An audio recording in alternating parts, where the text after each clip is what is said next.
What up? It's your boy Geronimo back again with another video. And I'm here today to start a brand new series since a lot of y'all like my controller related videos. And I was having a newfound interest in the Steam controller. And as you can see, the Steam controller is very weird, very unintuitive at first glance. Where's the second thumbstick? What is this circle? Well, just want to talk about the controller with you real quick before we get into what I'm actually here for the series. So, Valve released this controller back around November 10th, 2015. I think it was with their initiative of the Steam machines and the Steam Link, which was like their own pre-built PC type machine, which didn't do that hot at all. And of course, the Steam Link was kind of like a way to have a device, whether it be over wireless or wired connection, and stream PC games to your TV or whichever device you plug it into. It's pretty dated now though. I think it only supports up to USB 2.0, so you know, take with that what you will. But it does exist and still works. But I remember really getting the Steam controller. I think when it came out, it was about $50. I think it was about $50. If it's something different, I'll throw it up on the screen here. But I do recall back in around 2016, so maybe like less than a year after it came out, the local GameStop actually had the controller for like much cheaper. I think they were selling it for like $35 or something like that. That was when I was a GameStop Pro member, so I think I had some saving, I forgot what they call it, but let's just say I had some gift card value from using that membership. So I think I got it for about $20 or $25, so that's pretty clutch. But yeah, very strange controller, I will admit. I only got it because just straight up enthusiast. I wasn't trying to collect it or anything, but it turned out that I mostly got it to collect it at the time. But here, you know, I've played it with a few other games since then. Really Bastion by, you know, Supergiant Games. We all know them now, especially after they popped off of the Hades games. Really, because I played a little bit of it on the Xbox 360 back in the day on some friends' 360s, but I never had it for myself. And my first Supergiant game was Transistor. Another great game, highly recommend it wherever you can find it. But yeah, I played through that, and it felt good to play, like, you know, just a kind of a top-down isometric action-y type game. The game after that I played and beat was Mirror's Edge Catalyst. That's when I first got like a decent gaming laptop for, I think it was 2016 I got it. Yeah, it was 2016 as well. And I wanted to test out some games. I think Mirror's Edge Catalyst came out like a year or two before that. And now I'm a big fan of the original Mirror's Edge, so I really wanted to try it. And I played it, I went through it, used the controller. I mostly used it with, I used the right stick as like your way to, I'm sorry, not the right stick, the right touchpad as like a right stick control. And it definitely took some time to tweak it, but it felt pretty good. It felt like using a mouse movement with just your right thumb. And as long as you get the right sensitivity for it on here, it does feel pretty good. Now the third game I played with it was, Tomb Raider, I think the 2013 one. I don't know if it was definitive edition or not, but I think it was just 2013 on Steam. And yeah, I actually kind of enjoyed that game. It's story-wise it's forgettable, but we're not here to talk about that. Talking about the gameplay. So the one thing I wanted to test with it back then for sure was that you can program this controller to use the gyro. It does have a gyroscope for motion controls, you know. For most people that know me for real, or seen all my Splatoon stuff, I'm a big fan of motion control when I can get it. But I set it to where you hold down one of the back buttons and it just activated it, and it made shooting the bow and arrow feel so daggone good, y'all. I'm telling you, I was making all of the shots. Wish I had gameplay from back then, but I wasn't thinking about recording it, so maybe another time.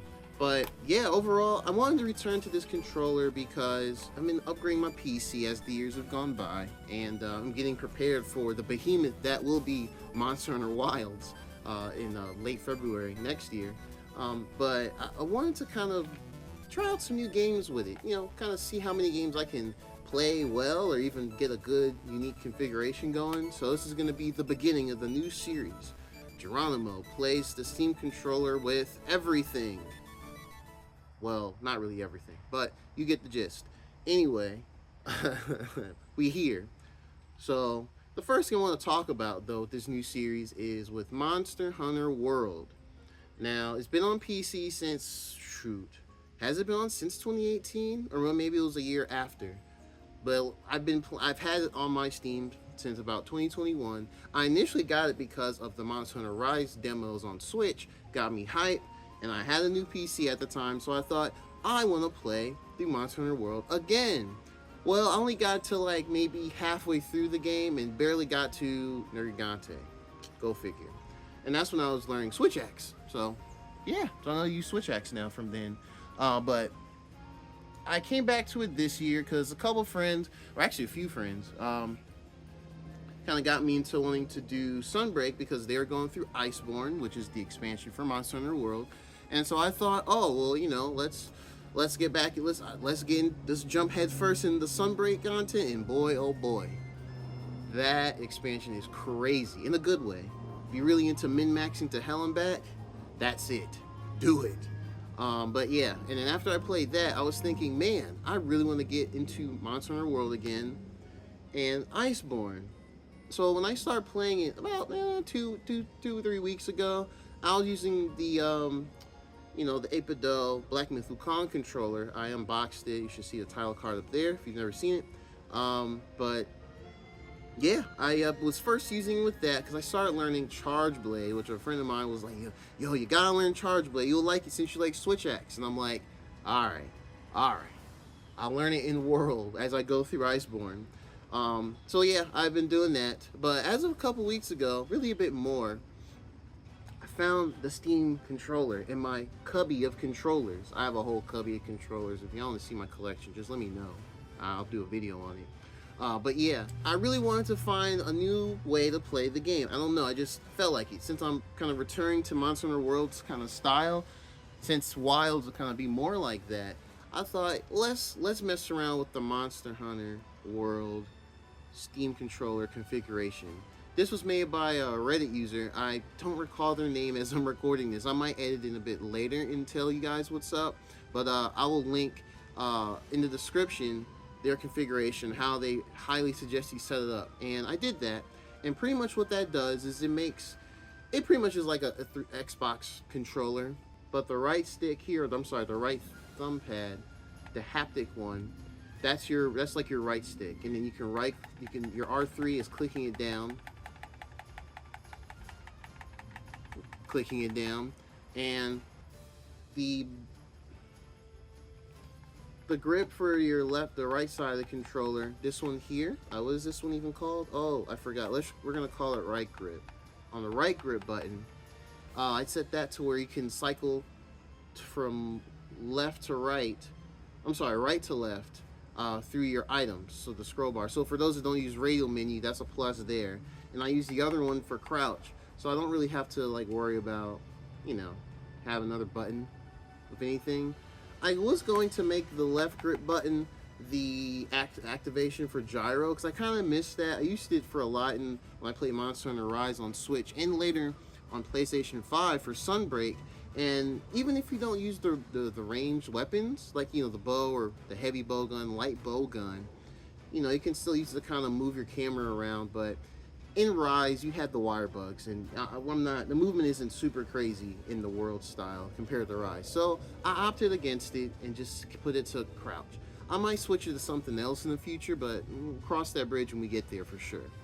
Yeah, but yep, I pretty much just use this, and it's been pretty good. The only thing I had to really configure hardcore was the right stick sensitivity when using the right touchpad, because really you gotta get used to it. It's like taking a mouse but putting it in like a concave space, and your thumb is like moving your hand over the touchpad area. So it's gonna feel weird at first. It's gonna feel odd.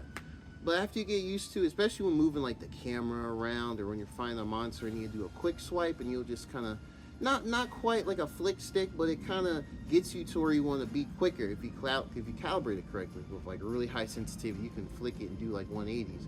I would not recommend that for Monster Hunter though. I don't think the game is fast paced enough to do that or need to do that.